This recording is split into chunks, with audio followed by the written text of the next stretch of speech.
So that's all the way down. See the axles on the frame? Yes. Your bag must be completely collapsed when you mount it. So that's how we do it. We drop it down to the lowest point we want it, collapse the bag fully, and then make the mounts. That way you got all the travel going up. Okay. You know what I mean? Same with the shocks. Collapse the shocks all the way, mount them when it's all the way on the ground, then you get all your travel upwards. Same idea in the front. Put the A-arms where you want them, you know, as low as you want it, and then you just got to take up the space with the bag.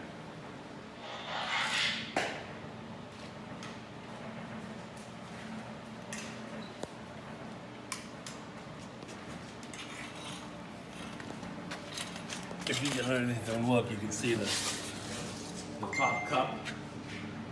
Yes. How it's only like how tall, 2 or 3 inches tall, and then that bottom plate on the bottom of the bag. That makes sense.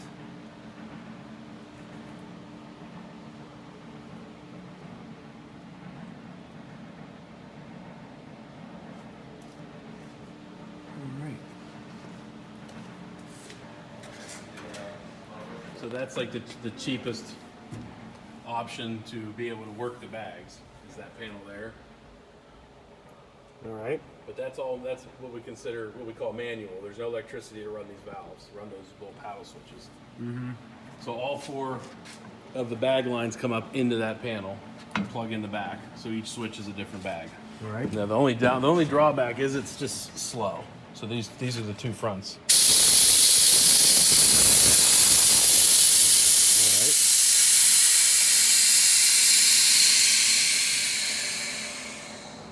So it's just a little slow moving. It's slower than normal, so you can see how sluggish it is coming up. Mm-hmm.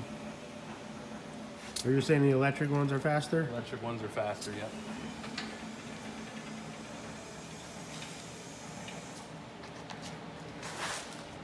And that's determined by what size line you use too on the back. See, that's 1/4 inch line coming out. If you go to 3/8 line, it'll be much faster. But all the manual valves only accept 1/4 inch line. Oh.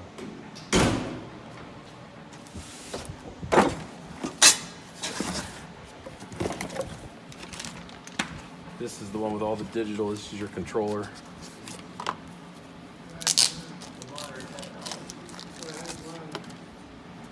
That's cool. So that's digital readout. It'll tell you all the pressures in each bag, plus the tank pressure. Then there's a settings button. You can go and change a ton of settings. You can have it set up for, you double tap these center buttons and it'll automatically raise those certain, whatever pressure you tell it, and stop. Kind of ticks around a little bit and dials in and stops. And then this, so that's the controller. You can turn the keypad so you can mount it like this, you can mount it like this, or you can just leave it free floating, laying around wherever you want.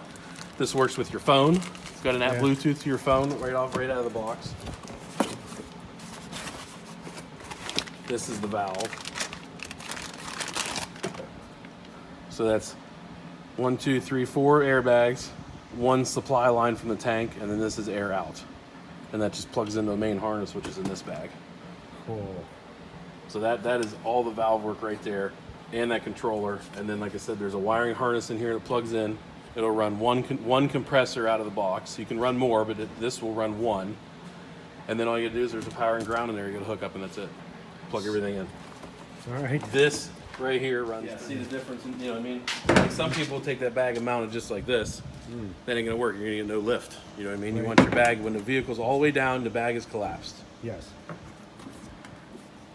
go on your bottom bracket, no matter how whatever you decide to do. I don't know what your A-arms look like. So if they have a pocket that the spring goes down in the lower A-arm, Yes. you're gonna want to do something like this, to where this is flush across that whole A-arm. You know what I mean? Yes. Then that's your bottom bag. Collapse all the way. Jack up your suspension, the lowest to the lowest point you want the car to be. Then you're gonna measure from here to the top of that spring cup, and make your bracket that tall. That bolt is gonna go through your shock, your center shock bolt in the frame. Nice. That's basically it. So if you want the vehicle to be higher when it's all the way down, you want a taller cup. If you want shorter, you want a shorter cup. Right. But you can only go so far, you know what I mean? You might not be able to make it super short. You might have to put drop spindles on it or modify the A-arm in some way to get lower. You know what I mean? Because you want nothing to touch this bag around it. So you got to trim the spring pocket. You got to usually have to trim the back of it. There's a little lip that sticks out of the spring pocket. We usually trim that off. You basically want a finger's width all the way around that bag at all times through the cycle of the suspension. So nothing's touching that bag.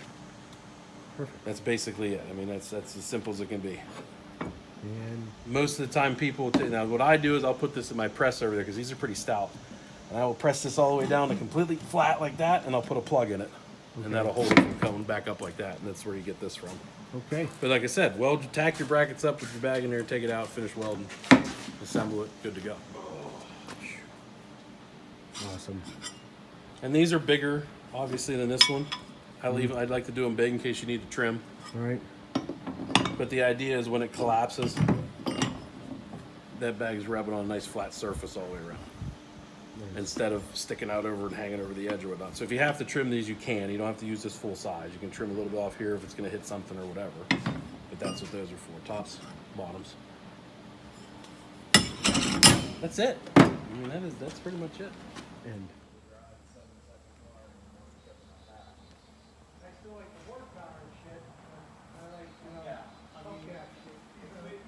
It's like I try to explain to my brother.